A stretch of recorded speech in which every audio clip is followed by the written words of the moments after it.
Rod was born up in Fairbanks, Alaska. We moved here when he was about 5 months old to get away from not a good part of life.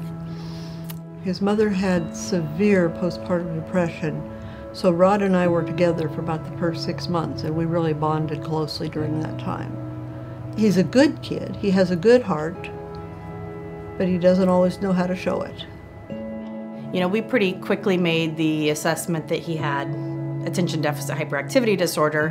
He really struggled to listen and follow directions in a group setting. He struggled with social interactions. He struggled with oppositional behaviors towards authority. When I met Rod, he was known as Hot Rod frequently because he was frequently a client who would cause a lot of issues for us, and there'd be a lot of struggle working with Rod. He was a kid full of energy, but it wasn't this anxious energy, it was more of this angry and aggressive energy. And so I wasn't sure what I was going to do when I first met Rod, when I first started working with him. My first session with Rod, I remember vividly, I remember a mom just breaking down and being in tears and not knowing what to do, not knowing where to go and not knowing how to support him, and really just asking for that support. Before we got to that point, Rod was pretty bad. And even after the autism diagnosis, it was still pretty bad. You know, a diagnosis is just, okay, now this behavior has a name, but that doesn't really change anything other than the fact that there's now a name for the monster. Rod broke my wrist a couple times, bruises that I would have to hide because I didn't want to explain to anybody that my 10-year-old beat me up. But every time, not only did they care about calming Rod, but about calming me. I think we can still take just about everything back to Travis, who has taught him how to do the right thing. And he wouldn't have had that without family service and guidance. It was a long time that we focused on mornings. Mornings were really bad for him. And eventually there was one morning that he just got up. You would see him come in, and he would come in, as we refer to as hot, right? He'd come in hot, he'd come in mad, he'd come in upset.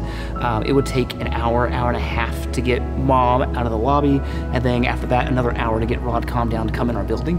And the Crisis Resolution Program was designed just for these situations. For Rod, who was really struggling, Mom needed that getaway, Grandma needed to get away. Rod ended up needing to get away at times too, and Rod started using it in such a productive way as the staff got to know Rod better and learned that he liked basketball, and learned that he liked fishing, and he was just an outdoor kid. Anything he could do to be outside and active and doing stuff would keep him from escalating in our program.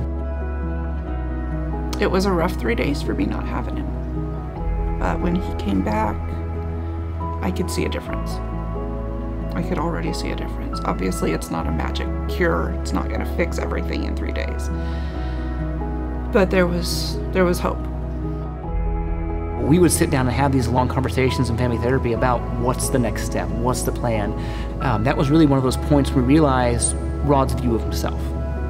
And Rod had a really hard time getting there to kind of say who he was, and he just was very quiet in the session until that point. And then when he was able to realize, hey, there is a good part of me, I think it was essential to Rod's progress.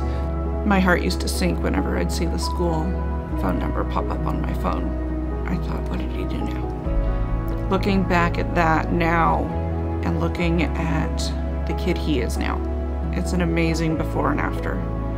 He was a hot mess.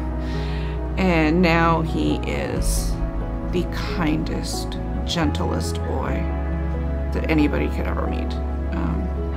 He would go out of his way to help anybody. You know, I don't think there's a selfish bone in his body.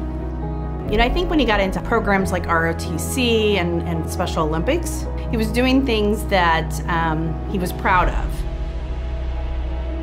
When my grandma passed in 2019, it was rough on all of us, and it was hard for him for a long time. But it was the focus of a lot of sessions for a while, and it helped Rod and me grow closer. The hardest part for me was rebuilding that relationship with Mom and Rod. Going from where they were to where they really didn't have a relationship that was healthy to being, honestly, it's more than a parent-child relationship, they're best friends. It's monumental, the work this young man put in. And it's not me, it was Rod putting in this amazing amount of work to get to where he is now, to a young man who's 18 years old and making plans to move out of the house.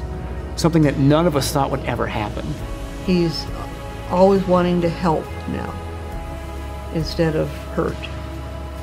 He takes good care of his Charlie dog, and Charlie takes good care of him.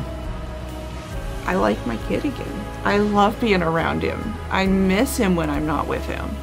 He went to camp for 3 days and he didn't have his phone. I couldn't call him. You know, I went from not even wanting to be in the same room as him to, hey buddy, what you doing?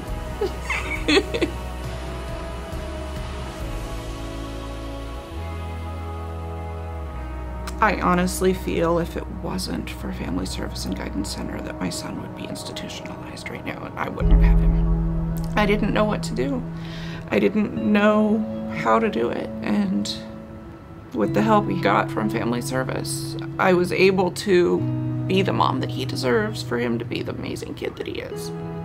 He's come so far. He's come so far.